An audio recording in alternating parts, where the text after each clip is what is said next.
চলুন আপনাদের মাঝে শেয়ার করি আমি ঈদের দিন সারাদিন কি কাজ করলাম। হ্যালো এভরিওয়ান, আসসালামু আলাইকুম। আশা করছি সবাই ভালো আছেন। আলহামদুলিল্লাহ আমরা অনেক ভালো আছি।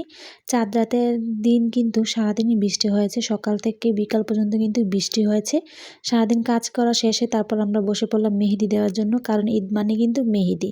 আমাদের মেয়েদের হাতে মেহেদি না হলে কি ভালো লাগে বলুন ঈদের সময়। আমি তাসপিল সন্ধ্যার সময় বসে বসে মেহেদি দিয়ে দিয়েছিলাম। মেহেদির ডিজাইনগুলো অনেক বেশি সুন্দর হয়েছিল মাশাআল্লাহ।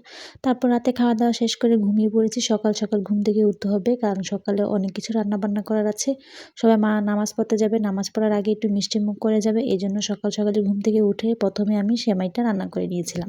তার পাশাপাশি মা মুড়িটা বানিয়ে নিয়েছিল, কারণ আমাদের এলাকায় সবসময় মুড়ি পাকালটা করা হয়। মানে মিঠাটাকে একটু জাল করে তারপর মুড়িতে দিলে মুড়ির মোয়ার মতন হয়ে যায়। সেটা আমাদের বাসায় সবসময় বানানো হয়। তার পাশাপাশি আমি এখানে পিঠাগুলো ছেঁকে নিয়েছিলাম। এখন আমি নুডলসটা রান্না করে নেব বাচ্চাদের জন্য। বাচ্চারা সেমাইটা তেমন একটা খেতে পছন্দ করে না, কিন্তু নুডলসটা খেতে অনেক বেশি পছন্দ করে। তার জন্য আমি এখানে কিছু সবজি নিয়েছিলাম। সবজি বলতে আমি এখানে আলু, গাজর নিয়েছি, কাঁচামরিচ, পেঁয়াজ, টমেটো, ডিম, তারপর গরুর মাংস দিয়ে নুডলসটা রান্না করব। প্রথমে মাংসটা ভেজে নিয়েছিলাম, তারপর সব ধরনের সবজিগুলো দিয়ে ভালোভাবে সব কিছু একসাথে ভেজে নিয়েছি। সব কিছু ভালোভাবে ভাজা হয়ে গেলে তারপর আমি এখানে ডিমটা দিয়ে দিলাম। ডিমটা দেওয়া হয়ে তারপর নুডলসের সাথে যে মশলা, ম্যাজিক মশলা এবং টমেটো সস দিয়ে ভালোভাবে অনেকক্ষণ কষিয়ে নিয়ে তারপর সিদ্ধ করে রাখা নুডলসটা দিয়ে সবকিছু একসাথে মিশিয়ে নিয়ে আমি নুডলসটা নামিয়ে নিলাম। এই নুডলসটা খেতে অনেক বেশি মজা হয়েছিল। বাচ্চারা তো অনেক বেশি পছন্দ করেছে।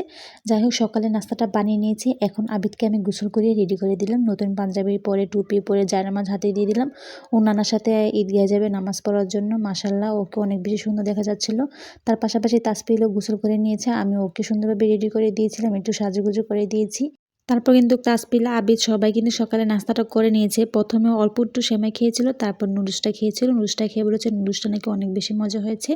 যাই হোক, আর এখানে কিন্তু ওদের ঈদ সালামি দেওয়া শুরু হয়ে গেছে। প্রথমে তো তাসপিলের এক আন্টি ওদেরকে সুন্দরভাবে একটা কার্ড বানিয়ে ঈদ সালামি দিয়েছিল। মাশাআল্লাহ, কার্ডটা দেখতে অনেক বেশি সুন্দর হয়েছিল। তাসপিল তো অনেক বেশি খুশি হয়ে গেছে, আবিদ তো অনেক বেশি খুশি হয়ে গেছিল। দুজনের জন্যই কার্ড ছিল, কার্ডের ভিতরে সালামি ছিল, সেটা দেখে ওরা অনেক আনন্দ করেছে।